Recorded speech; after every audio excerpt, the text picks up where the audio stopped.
Welcome to this deep dive.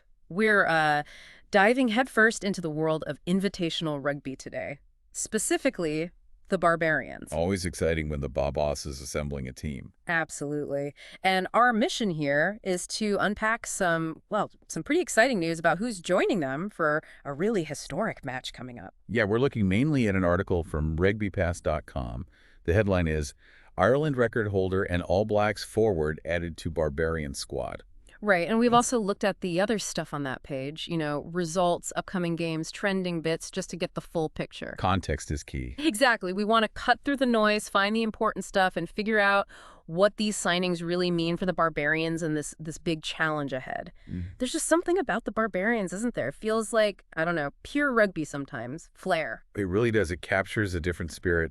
And this specific deep dive, it's focused on a fixture that is genuinely making history. Well, yeah. Yeah, the article explains this is a Barbarians men's team getting together for their first ever match against the Springboks. Okay. On South African soil. They're reigning world champions, remember. Wow. In South Africa. In South Africa, Cape Town, DHL Stadium, Saturday, June 28th.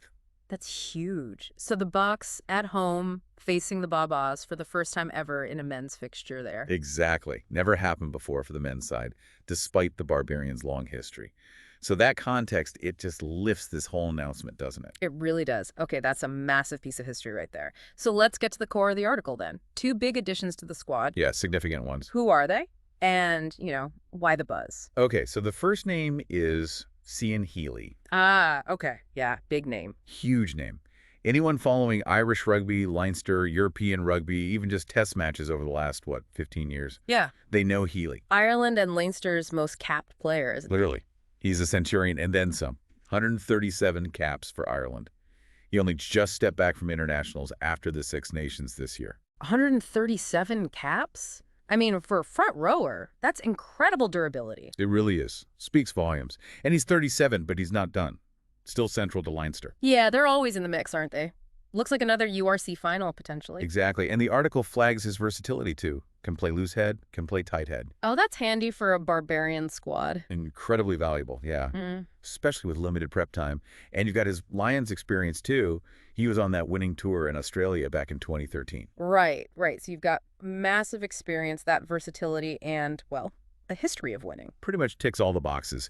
He's not just a name from the past. He's still performing right at the top club level. Okay, so a genuine legend, still going strong. Who's the second big signing, then? That would be Shannon Frizell. Okay, all black flanker. Yep, dynamic back rower. Got 33 tests for New Zealand. And, crucially, he was playing in the World Cup final just last year in Paris. Ah, okay. So right at the sharp end recently. Very much so. He's 31, so still well in his prime. Moved to Japan after the World Cup. Plays for Toshiba Brave Lupus Tokyo. And how's that going?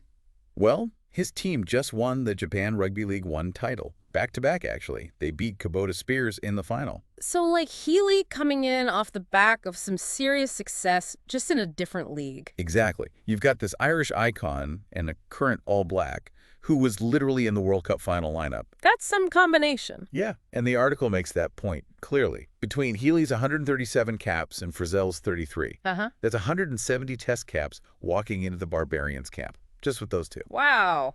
That is, a phenomenal amount of top-level experience. Battle-hardened, Yeah. highest level. That stat alone really tells you the kind of quality they're bringing in. Now, the article mentions the coach, Robbie Deans, right? What did he say about these picks? What's the thinking? Yeah, Deans is quoted. Says he was delighted they both agreed to play, as you'd expect. But then he talks about what he looks for. It's quite interesting.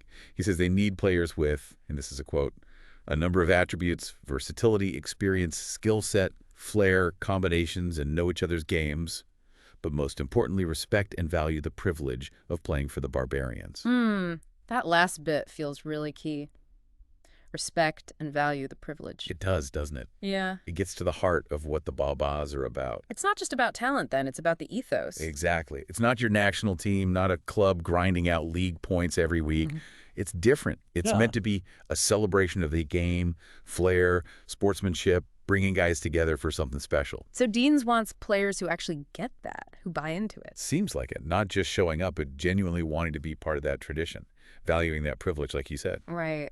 So looking back at Healy and Frizell again, Yeah. How do they fit all those things Deans mentioned, Yep. beyond just the obvious talent and caps? Okay, well, take Healy, versatility, massive experience, check. His long career means he's played with or against so many guys. He'll know other players potentially in that squad. The article specifically mentions he'll know Peter O'Mahony and Conor Murray. Ah, the other Irish legends already confirmed. Exactly. So that combination factor Dean's talked about, that prior understanding. Yeah. It's gold dust when you only have a few days together. Makes sense. You need shortcuts to cohesion. Precisely. And then Frizell, his skill set and flair, undeniable. Explosive ball carrier, powerful defender. He can create something out of nothing. Yeah, that classic Barbarians type of player in some ways. Could be. And Deans also flagged that Frizell has played alongside Sam Cane for the All Blacks. Ah, Kane's in the squad too, another huge name. Right, so you've potentially got an existing All Black back row combination there with Frizell and Cane. That could be really potent in the loose. So it definitely seems strategic. It's not just collect the stars. It's about fit, attitude, potential links. Absolutely. Finding players who bring the individual quality and the right mindset and maybe know some of the other guys already, it's smart assembly. And when you add Healy and Frizell to the likes of Kane, O'Mahony, Murray, I mean, that's a serious lineup taking shape. It sends a message, doesn't it, about the intent for this match. You've got current or very recent test captains, leaders from top nations, all coming together. Okay, let's just zoom out for a second. Looking at the source, the RugbyPass page itself, it gives you a bit of a feel for the wider rugby world right now, doesn't it? It does, yeah. It's not just this one story in isolation. You see all the other stuff happening. Like what? Well, you see ads or links for upcoming games, Super Rugby Pacific heading towards the finish, Gallagher Premiership, Top 14 finals approaching. It reminds you it's a busy time globally. Yeah, top-level stuff happening everywhere. And the recent results are there, too. Yeah. Not just the men's big leagues, but like Japan Rugby League 1, which we know Frizell just won. Right. And women's internationals, the Pacific 4 Series results were listed, too. Oh, yeah. Like what? Well, things like Japan women beating Hong Kong women quite comfortably, 63-5. Yeah. Or the Black Ferns putting up a big score, 79-14 against the USA women. Okay, so it shows the breadth of the game. Exactly. It's not just a few tournaments. It's global.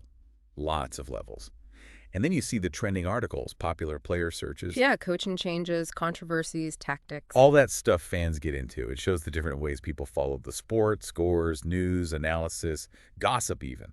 And the Barbarians fixture kind of sits in the middle of all that, pulling players from all these different corners. Okay, that's great context. So let's bring it back to the listener. We've discussed the players, the context, but maybe we can revisit why the Barbarians are so special. What is it fundamentally? And how do guys like Healy or Frizell really fit that mold, that spirit?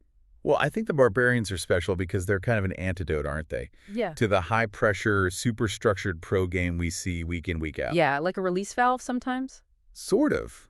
They stand for freedom, flair, enjoying the game for its own sake.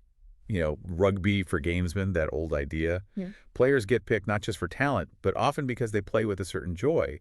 They're willing to try things. And they put aside rivalries for a week. Exactly. Camaraderie is key.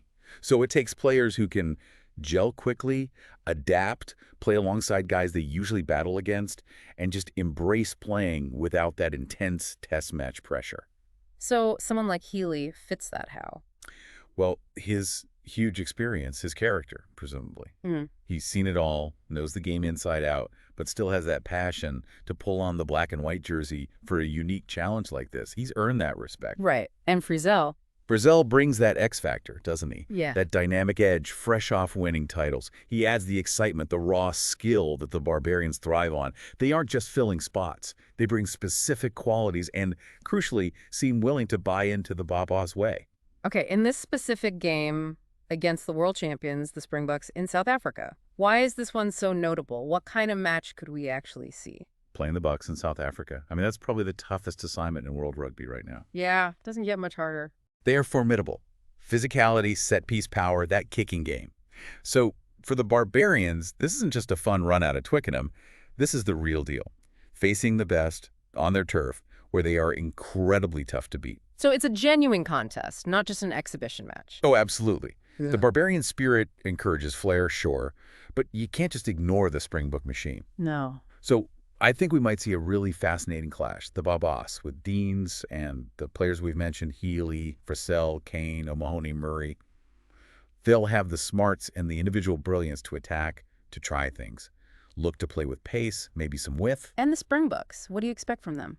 Look, even if it's considered a mid-year fixture for them, the Baas will likely play like Box. They'll challenge the Barbarians' set piece relentlessly, pressure their kickers, bring that intense line speed and defense. So it won't be easy for the Baas to just, throw it around. Probably not. It won't be easy to find space or rhythm against that system. The real intrigue is how well this Barbarian squad, built on flair and quick connections, can actually handle that sustained Springbok pressure and power, especially at home. Right. Can the individual brilliance unlock the Books? Or does the system just grind them down? Exactly. That's the tension. It promises to be a really compelling contrast. Styles, philosophies, everything. Sounds absolutely fascinating. Okay, so let's quickly recap this deep dive then. The Barbarians are building a seriously impressive experience squad for this historic first men's game against the Books in South Africa. Headlined by additions like Irish legend Cian Healy, their most capped player, and the dynamic all-black Shannon Frizell. That's 170 test caps right there. And Coach Robbie Deans is picking players who fit the Barbarians' ethos. Versatile, experienced, skillful, flair, potential combinations, but crucially, guys who respect the privilege. All set against this backdrop of a busy global rugby scene, as we saw from the source material. Right. So maybe a final thought for you, the listener, to chew on. Given this tradition of throwing players together quickly, how fast can this diverse Barbarians group realistically gel against the might of the world champions? Yeah, and maybe also, what does bringing in guys like Healy, recently retired from tests but still top-level club, or Frizell, now playing in Japan, what does that tell us about the purpose and the pull of the Barbarians fixture today? Is it a final hurrah, a fresh challenge, a bit of both, something to think about? Definitely something to think about. Thanks for tuning into this deep dive. We really enjoyed unpacking this piece of rugby news with you today. Hope you did too.